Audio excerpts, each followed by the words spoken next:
Right now, wherever you are, try something. Point to where you are. That's easy. You can feel the floor, the chair, the ground holding you up. You know exactly where here is. Now point to when you are. You can't. There's no direction your finger can move. You can't gesture toward now the way you gesture toward a wall. And yet you're more certain that it's now than you are about almost anything else in your life. This moment is the realest thing you have. It's just that it has no location you can point to. That little failure, the way your hand drops when you try to point at the present, is the loose thread of one of the strangest ideas in all of science. Because somewhere underneath that simple frustration is a question that took humanity thousands of years to even ask correctly. Not what is space and what is time, asked separately, the way we've always asked them, but whether asking them separately was the mistake all along. You spent your whole life treating space and time as two completely different things. Space is the stuff you move through. Time is the thing that passes whether you move or not. One you can walk around in, the other just happens to you. They feel about as related as the color blue and the smell of rain. But here's what I want to sit with you tonight and slowly take apart. You have never, not once, not for a single instant in your entire life, experienced space without time, or time without space. You can't. Nobody can. And that isn't a coincidence or a limitation of your senses. It's a clue. It's the biggest clue we have about what reality is actually made of, hiding in plain sight, inside the most ordinary moments you've ever had. So let me walk you through how a question this simple ended up rewriting what we mean by the word real. Let's start with the assumption, the one you inherited without ever agreeing to it. For most of human history, the picture in everyone's head, including some of the smartest people who ever lived, went like this. There's space. Space is like an enormous empty room, an infinite room with no walls that contains everything, the stars, the planets, your kitchen table. The room itself doesn't do anything. It just sits there, being the place where stuff is. And then, separately, there's time. Time is like a clock on the wall of that room. It ticks. It ticks at the same steady rate everywhere, for everyone, forever. The clock doesn't care what's happening in the room. A war could be raging, or a flower could be opening, and the clock ticks exactly the same. 1 second here is 1 second on the other side of the galaxy. Time is the universe's heartbeat, and everyone shares it. This picture is so comfortable, so obvious, that it feels less like a theory and more like just how things are. A stage and a clock. Space is the stage. Time is the clock. Everything that ever happens on that stage, measured by that clock. And for everyday life, this picture works perfectly. You make plans. You agree to meet someone at 7. You both have watches that agree. You arrive in the same room at the same moment. The stage and the clock do their job, and you never have a single reason to doubt them. The thing is, comfortable pictures are exactly the ones you should be most suspicious of, because the universe is under no obligation to match what feels obvious to a creature your size, moving at your speed, living for your length of time. Your intuition was built for catching food and avoiding predators on one particular planet. It was never tested against the actual machinery of reality. And when we finally found a way to test it, when we found one thread to pull, the whole comfortable picture came apart. The thread was light. Here's the strange thing about light. And I want you to really feel how strange it is, because everything else grows out of this one fact. Imagine you're standing still, and you throw a ball forward at 10 miles an hour. Now imagine you're running forward at 5 miles an hour, and you throw that same ball. To someone watching you from the side, the ball is now moving at 15 miles an hour, your speed plus the ball's speed.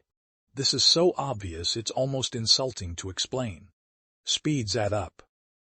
If you're on a moving train and you walk toward the front, you're moving faster than the train relative to the ground. Everyone knows this. You felt it. Now do it with light. Shine a flashlight forward while standing still. The light races away from you at a particular speed, a famously enormous speed, fast enough to circle the planet several times in the blink of an eye. Fine.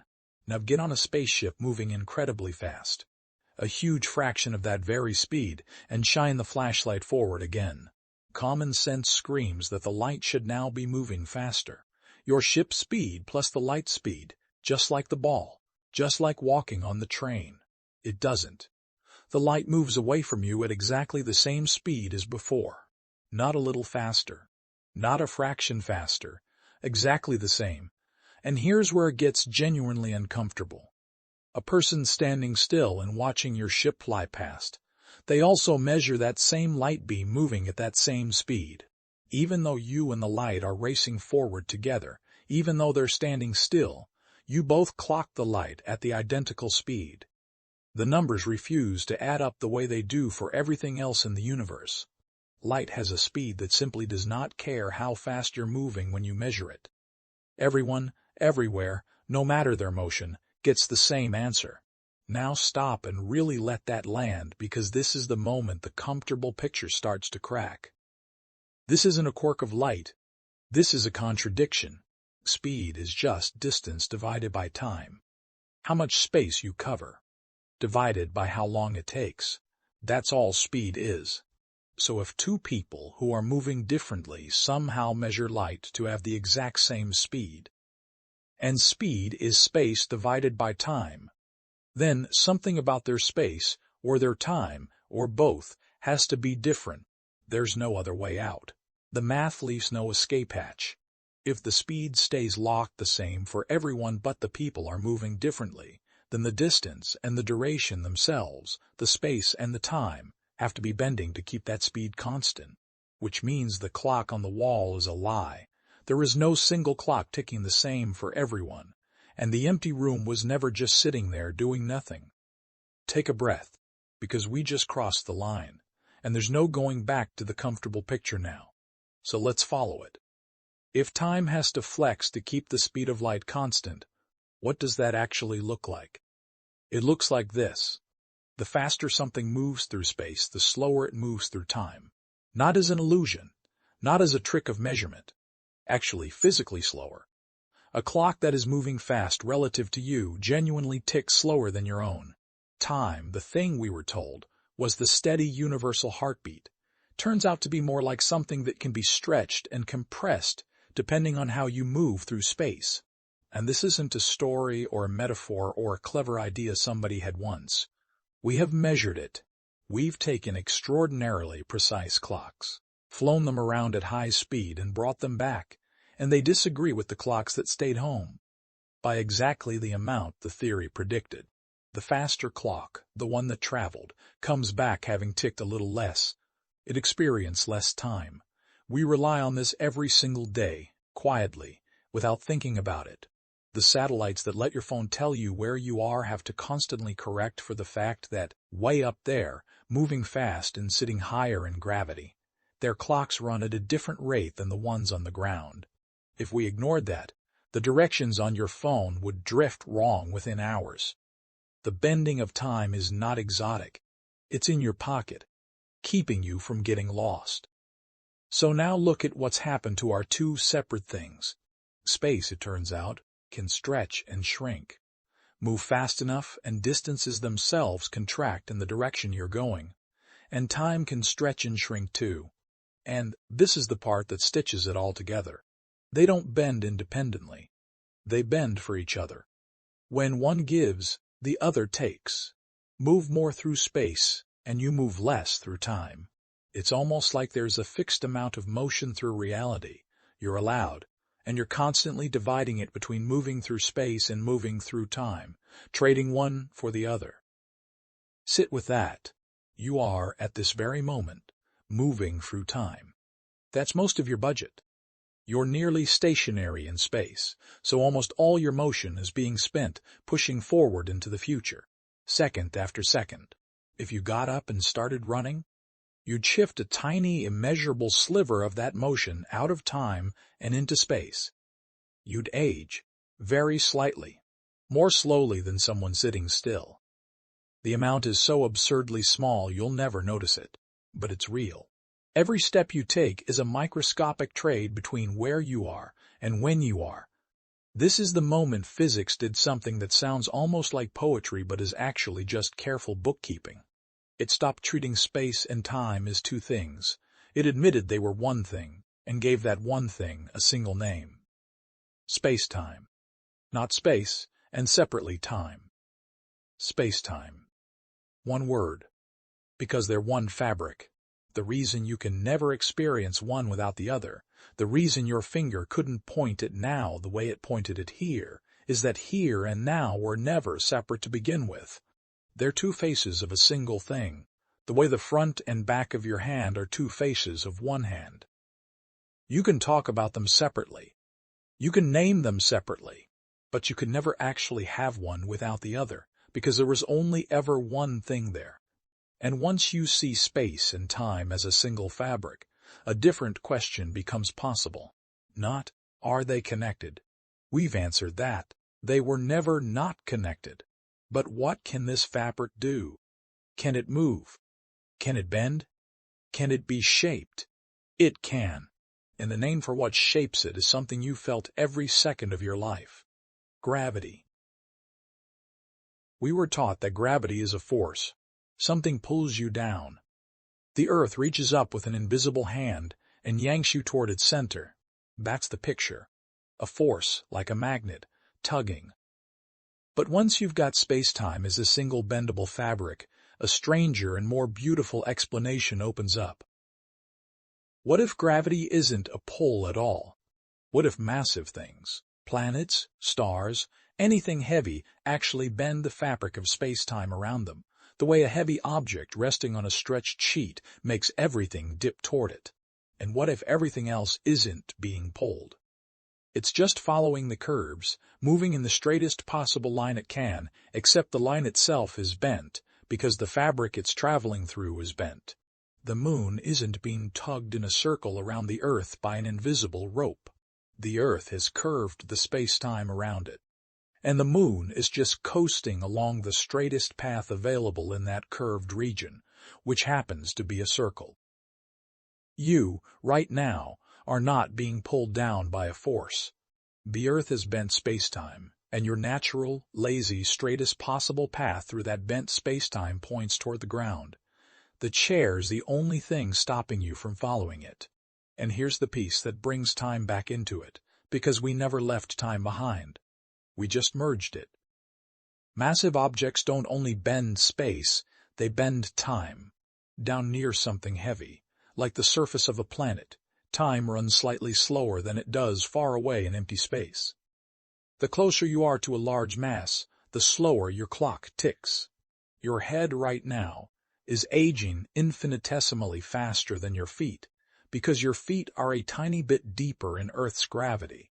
The difference is unimaginably small, but it is there. Gravity is not just shaping where things go. It's shaping when things happen. So the heaviness you feel, the simple ordinary fact of weight, of things falling, of being held to the ground, that's not a force reaching out to grab you. That's you, gently sliding along the curves of a single woven fabric of space and time, bent by the planet beneath you. Every time you drop something and watch it fall, you are watching the shape of space-time, made visible. Now I want to go one step further, into the part that's genuinely vertiginous, because I think it's the part that the simple version of this story usually skips. And it goes right back to where we started. To that moment when you couldn't point at now. If time is woven into space, and if the rate of time depends on how you move and where you are, then there is no single, universal now that everyone in the universe shares. Your now and the now of someone moving very differently from you, or someone very far away near something very heavy, are genuinely physically not the same slice of reality. The idea that this exact instant is happening everywhere at once, that there's a single present moment ticking forward for the entire universe in unison, is, as far as our best physics can tell, simply not how it works. Think about what that does to the comfortable picture. We imagined a single clock on the wall of the universe. There isn't one.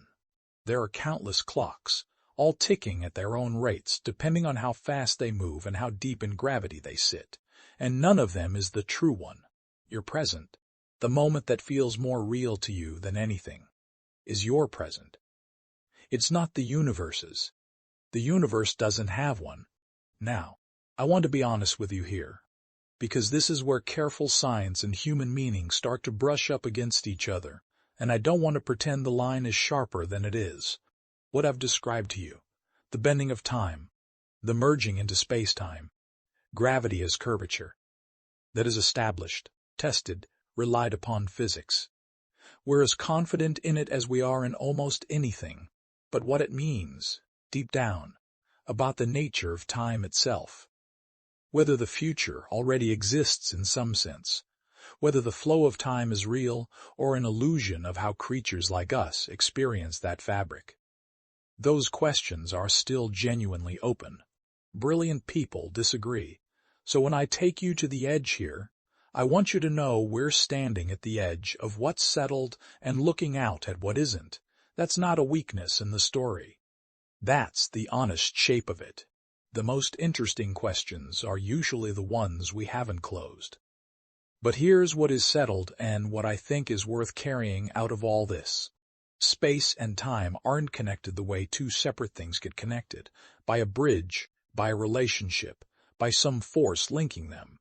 They're connected the way the inside and outside of a circle are connected. They were never two things that got joined. They were always one thing that we, with our small senses and our useful but limited intuition, learned to describe in two pieces because it was easier that way. You separated them because you had to. A creature has to know where the predator is and when it will arrive. It's useful to chop the world into places and moments, but the chopping was always a convenience, not a truth. Underneath your convenient labels, there was one seamless fabric the entire time, and you have been swimming through it, woven into it, made of it for every second of your life. So let me bring you back to where we started. You pointed at where you are, and it was easy. You tried to point it when you are, and you couldn't, and now you know why. There's nothing to point at, because where and when were never separate destinations. You're not standing at a place, at a time, the way you stand at an address on a particular day. You're moving along a single thread through a single fabric, trading your motion between space and time with every breath, bending the fabric a little with your own small mass, sliding along the curves the earth has carved beneath you. The next time you wait for someone who's late, and you feel that stretched, heavy quality of time dragging, that's a feeling, not physics, I'll grant you that. But the next time you really look up at the night sky, you can hold something true. The light from those stars left them long ago. You are not seeing the universe as it is. You're seeing space and time tangled together, distance turned into delay, far away and long ago, revealed as the same thing. The stars are a map of space-time drawn across your eyes. To look far across space is to look back through time, automatically, unavoidably, because they were never two directions. They were always one. And maybe that's the quiet gift in all of this. Not a fact to memorize, but a small permanent shift in how an ordinary night feels. You came in tonight able to point to where you are, but not when. You can still only point to one of them. The difference is, now you know that's not a flaw in your finger. It's the universe telling you something about what it's made of. Same fabric, same thread, here and now, woven together the way they always were, and the way, it turns out, they always had to be.